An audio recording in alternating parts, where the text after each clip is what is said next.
Entre sécheresse et inondations, la Corne de l'Afrique et le Sahel ne sont pas épargnés par les famines. Au Tchad, comme dans d'autres pays, des stocks sont constitués pour être distribués gratuitement en cas de crise avérée. Parfois, ils sont revendus pour équilibrer le marché.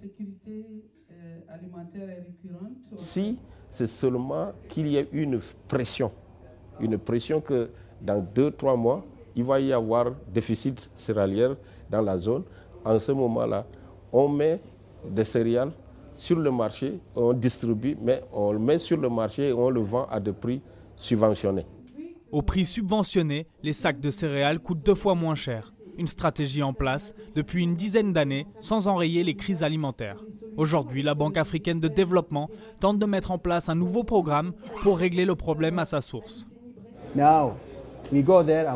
Désormais, lorsque nous allons aider les populations, les pères nous disent « Si tu veux que mon fils ou mes enfants vivent, donne à manger à ma vache.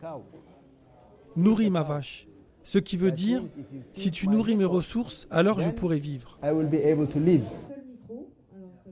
15 années et plus de 30 milliards de dollars seront investis dans ce programme. 21 pays pourront obtenir 15 millions d'aides chacun, parmi lesquels la Somalie, un cas particulier en raison de l'insécurité qui y règne.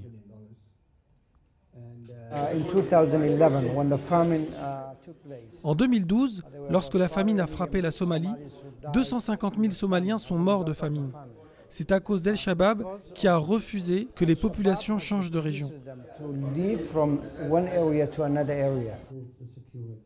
La Somalie, après plus de 20 ans de guerre civile, demeure l'une des régions les plus dangereuses au monde.